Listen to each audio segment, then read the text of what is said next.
You might not realize it, but the cakes and pies our grandparents pulled out of their ovens weren't just desserts, they were celebrations of hope, love, and resilience. Imagine a world where a single can of fruit, a box of crackers, or even a bottle of soda could transform into something so magical that families still talk about it decades later. That's the world of America's forgotten vintage desserts, sweet treasures that once graced church potlucks, birthday tables, and cozy Sunday afternoons.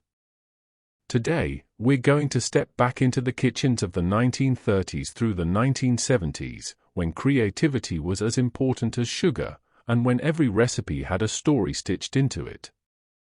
These desserts weren't just about satisfying a sweet tooth, they were symbols of celebration during good times, comfort during hard times, and community during gatherings. From the golden glow of pineapple upside-down cake, to the airy delight of lemon chiffon pie, to the nostalgic chill of banana pudding icebox, each dish carries the charm of an era when desserts were meant to bring people together. You'll taste the ingenuity behind Coca-Cola cake, the warmth of applesauce spice cake, and the cheerful simplicity of sunshine cake. And we can't forget the humble yet elegant graham cracker cream pie, the rich and hearty date nut loaf, the playful crunch of cornflake macaroons, or the dreamy layers of an icebox eclair cake. So, trust me when I say, you've probably never heard the full stories behind these recipes, but today, you're about to discover why they mattered so much. Stick with me until the very end, because you'll walk away with a sweeter appreciation of America's culinary past. And hey, if you love this kind of nostalgic storytelling, make sure to subscribe and join our community, where every recipe isn't just food, but a memory worth keeping alive. Close your eyes and picture this. It's the 1950s, the radio hums in the background, kids are setting the table, and from the oven comes a golden, caramel-scented cake topped with glossy pineapple rings and bright red cherries. Few desserts captured the mid-century American spirit quite like the pineapple upside-down cake, a recipe that looked festive, felt tropical, and yet was simple enough for any homemaker to pull off. The story of this cake begins earlier than many think. While upside-down cakes had existed for centuries, baked in skillets with apples, peaches, or berries, the pineapple twist didn't appear until the early 20th century. That's when canned pineapple became widely available, thanks to mass production and aggressive marketing by companies in Hawaii and the mainland. For American families, pineapple wasn't just fruit, it was exotic. It carried the promise of sunshine, beaches, and a touch of paradise during an era when most people's lives were far more ordinary. By the 1920s and 1930s, pineapple recipes were everywhere. Ads encouraged housewives to bake with canned fruit, and soon, contests and community cookbooks spread the upside-down version like wildfire. But it was the post-war years that cemented the cake's legend. In the 1950s and 60s, this dessert became a staple at potlucks, church gatherings, and family dinners. Its beauty was in its drama. Flip the cake pan upside down, and suddenly you had a picture-perfect centerpiece with glowing yellow pineapples and cherries shining like jewels. But beyond the looks, it was about the feeling. In an America that was rebuilding and dreaming bigger, this cake represented optimism. A slice wasn't just sweet, it was a reminder that even simple ingredients could create joy. Children grew up associating it with birthdays, picnics, and Sunday suppers, while parents loved how effortless yet impressive it was. Light as a cloud, golden as sunshine, and bursting with citrusy freshness, lemon chiffon pie wasn't just dessert, it was a sensation.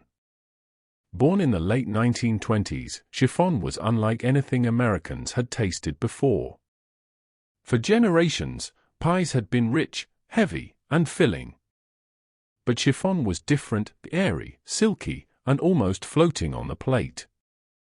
The invention came from a Los Angeles baker who discovered that folding whipped egg whites into a citrus custard could create a texture lighter than cream itself. At first, It was kept as a secret recipe for Hollywood parties, but when General Mills bought the rights in the 1940s, chiffon pies and cakes spread across America. The timing couldn't have been better. After years of depression and wartime rationing, families craved something fresh and new. A slice of lemon chiffon pie felt like a breath of spring, tangy lemon flavor, balanced with sweetness, resting on a crisp crust, often topped with whipped cream. For homemakers, it was a showpiece, glamorous enough for dinner parties, simple enough for Sunday tables. By the 1950s and 60s, lemon chiffon pie had become a staple at church gatherings, family reunions, and holiday feasts. Its pale yellow color and airy filling made it the sunshine pie, a cheerful contrast to heavier desserts of the past. It wasn't just about taste, it was about the feeling it brought. Lightness, optimism, and joy were baked into every slice. Though rarely seen today, this pie carries the memory of an era when innovation in the kitchen captured hearts nationwide. One bite was more than sweetness, it was hope whipped into form, a dessert that reminded families of brighter days ahead. Few desserts feel as comforting, familiar, and purely Southern as banana pudding. But in the mid-20th century, something magical happened. It moved from stovetop custards into the refrigerator, giving birth to the banana pudding icebox cake. Cool, creamy, and layered with bananas, custard, and vanilla wafers, it became one of America's most beloved no-bake treats. The origins trace back to the late 1800s, when bananas first became widely available in the U.S. Families layered sliced bananas with sponge cake or custard, creating early versions of banana pudding. But in the 1920s, when Nabisco began marketing vanilla wafers, the recipe transformed. Those little golden cookies replaced sponge cake, making the dish simpler, sturdier, and more delicious. By the 1940s and 50s, icebox cooking was the rage. With refrigerators replacing ice chests in American homes, icebox cakes became symbols of modern living. The banana pudding icebox was perfect, no oven, minimal effort, and an elegant presentation when chilled overnight. Housewives loved its convenience, kids loved its sweetness, and guests admired its pretty, layered look. What made it special was its versatility. Some families whipped up a real custard from scratch, while others leaned on boxed pudding mixes introduced after World War II. Either way, the magic was the same: soft wafers absorbing banana flavor, creamy filling holding it all together, and a topping of whipped cream or meringue to finish it off. The banana pudding icebox became a centerpiece at church socials, summer barbecues, and family reunions. In the South especially, it wasn't just dessert, it was tradition. Generations grew up with it as a taste of home, a dish that reminded them of Sunday suppers and Grandma's kitchen. Even today, this recipe carries nostalgia in every spoonful.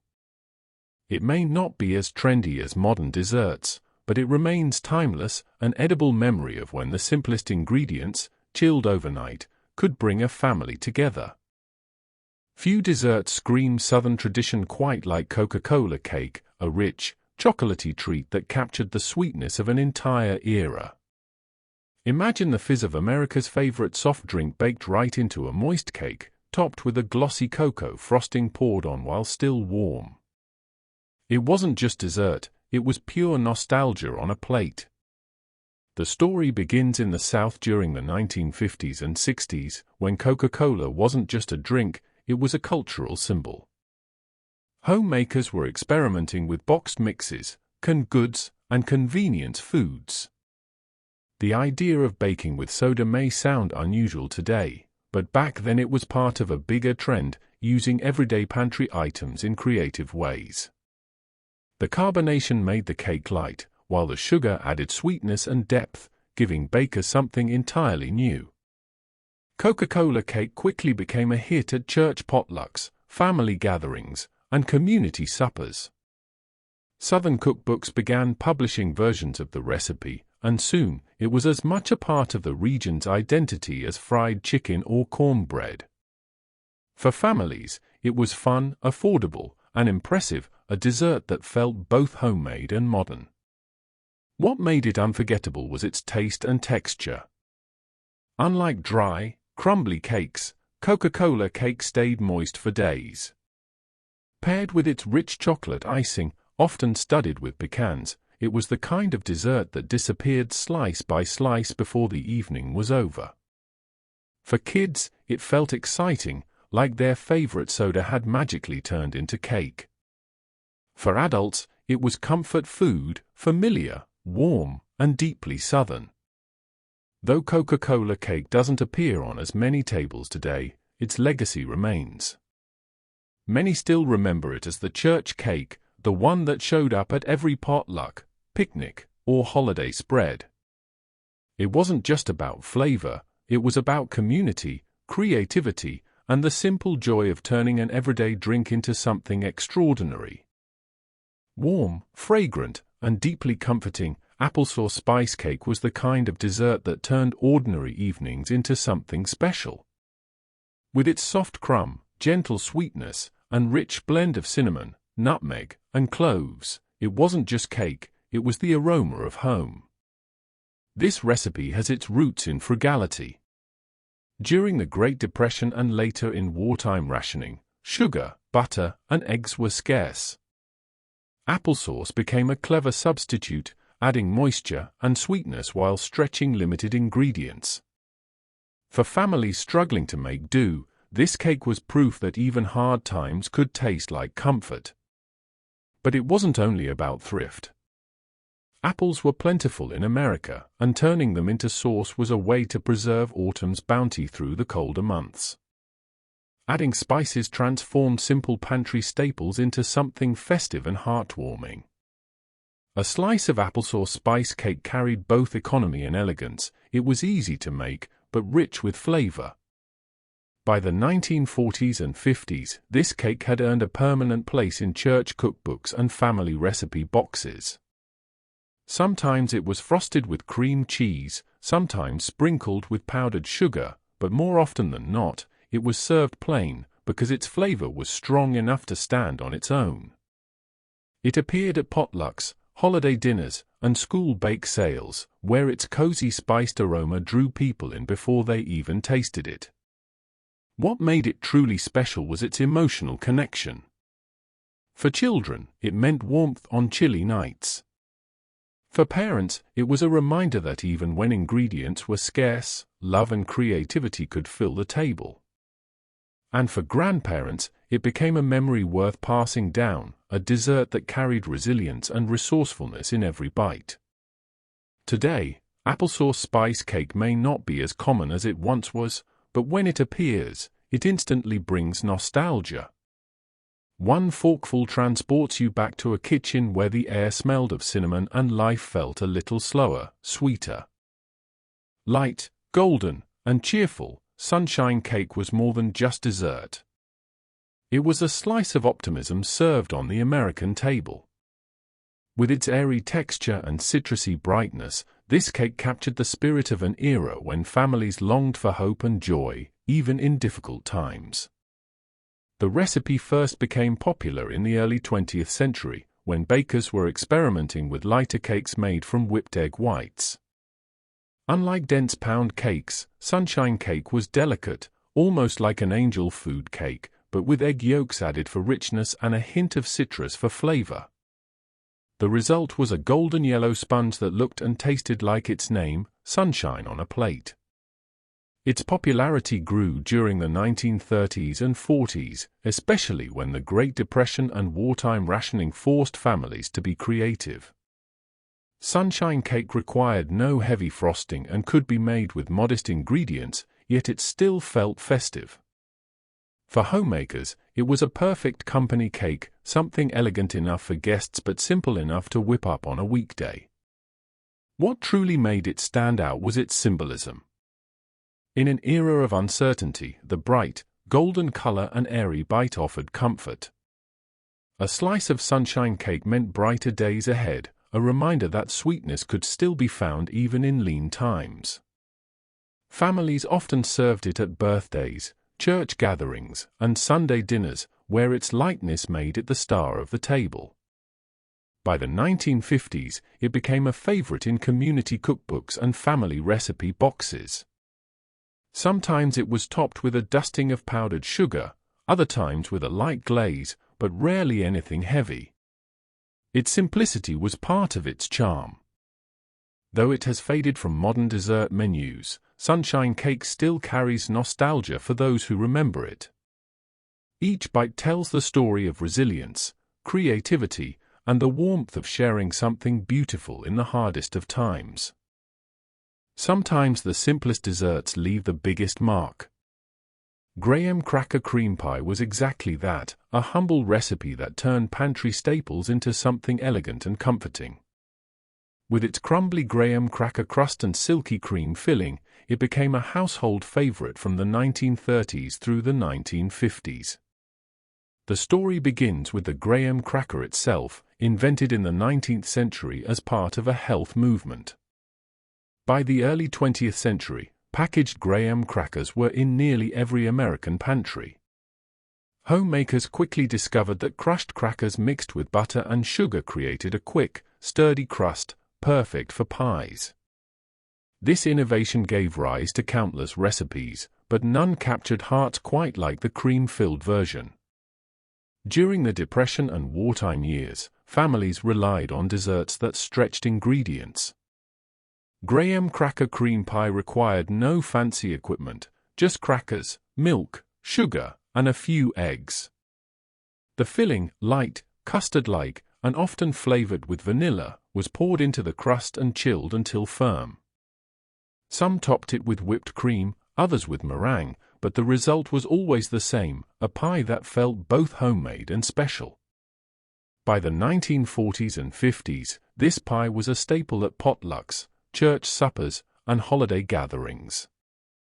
Housewives loved its convenience, children loved its sweetness, and guests admired its elegant simplicity.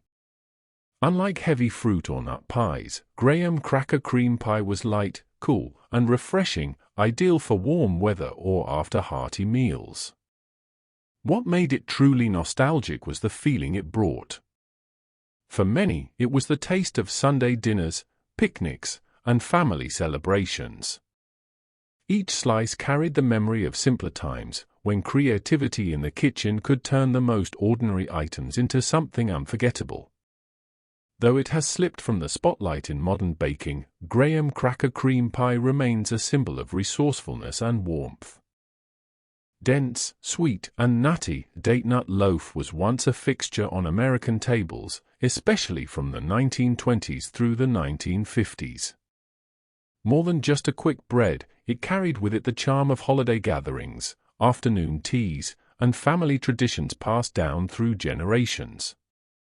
Dates may feel ordinary today, but in early 20th century America they were considered exotic. Imported from the Middle East and North Africa, dates began appearing in advertisements and cookbooks as a modern ingredient full of natural sweetness. Combined with walnuts or pecans, they created a loaf that was rich, moist, and deeply flavorful, without needing much sugar. The popularity of date nut loaf grew during the Great Depression and World War II.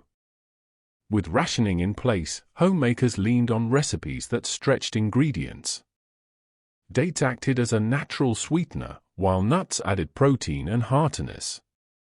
This made the loaf both practical and satisfying, perfect for families trying to make every bite count. By the 1940s, it had become more than a household recipe, it was a gift. Slices were wrapped and shared during Christmas, tucked into lunchboxes, and served at community gatherings. Its dense texture made it ideal for toasting, often spread with cream cheese for a balance of sweet and savory. For children, it was a familiar comfort; for adults, it was a taste of tradition. What gave date nut loaf its nostalgic power was the feeling it evoked. It wasn't glamorous or showy, but it was dependable, warm, earthy, and filling.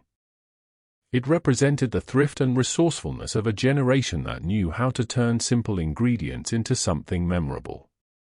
Though it has slipped out of modern kitchens, one bite still transports people back to a slower time, when neighbors exchanged homemade loaves and families gathered around the table for coffee and conversation. Datenut loaf wasn't just food, it was heritage baked into every slice. Crispy, chewy, and delightfully simple, cornflake macaroons were the kind of treat that looked fancy but came straight from the most ordinary pantry shelves. They captured the essence of mid-20th century America, when creativity in the kitchen often meant transforming breakfast cereal into something extraordinary. The story of these little cookies began in the 1930s and 40s, when packaged cereals were booming.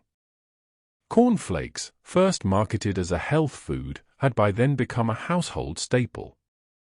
But homemakers didn't just serve them in bowls, they began folding them into cookie recipes. Cornflake macaroons were born from this spirit of invention, a mixture of cornflakes, coconut, sugar, and egg whites, baked until crisp on the outside and chewy inside. During the Depression and wartime years, they were especially popular because they stretched simple, affordable ingredients into a dessert that felt special. They required no butter-heavy doughs, no expensive chocolate, just a few cupboard basics. For parents, that meant dessert without breaking the budget. For children, it meant a cookie that crunched and chewed in the most satisfying way. By the 1950s and 60s, cornflake macaroons appeared everywhere: church bake sales, holiday cookie trays, and school lunches. Their rustic look and golden color made them stand out among fancier sweets, while their flavor kept people coming back for more. They were the kind of treat Grandma could whip up quickly, filling the kitchen with the sweet aroma of toasted coconut and sugar. What made them unforgettable was their mix of textures, light yet hearty, crisp yet tender. A plate of cornflake macaroons on the counter meant comfort, togetherness, and a little joy in the middle of everyday life. Though not as common today, these cookies still hold a nostalgic charm. No oven, no fuss, just layers of sweetness that felt like pure magic. Icebox éclair cake was one of those mid-century creations that showed how much American kitchens loved convenience and creativity. With graham crackers, vanilla pudding, and chocolate frosting, it mimicked the flavor of a classic French éclair but required nothing more than a refrigerator and a little patience. The origins of this dessert trace back to the 1920s and 30s, when refrigerators, then called iceboxes, were becoming common in homes. Magazines and cookbooks began publishing icebox cake recipes that used pre-packaged ingredients and chilling time instead of baking. For busy homemakers, this felt modern, efficient, and even glamorous. By the 1950s, the icebox éclair cake had become a favorite. Its genius was in its simplicity: graham crackers softened overnight into tender cake-like layers, while vanilla pudding or custard created a creamy filling. A glossy layer of chocolate frosting on top gave it the appearance and taste of an éclair without the labor of pastry making. It was the kind of dessert anyone could make, yet it always impressed at potlucks and dinner parties. Part of its charm was how adaptable it was. Some used boxed pudding mixes, others made custard from scratch. Some topped it with whipped cream, others kept the classic chocolate glaze. But however it was prepared, it carried the same nostalgic joy of a cool, creamy treat that felt indulgent without being complicated. For many families, icebox éclair cake became a tradition, served at birthdays, summer gatherings, or just as a weeknight surprise. Kids loved it because it felt like candy, adults loved it because it tasted rich and elegant, and everyone loved it because it seemed to appear effortlessly.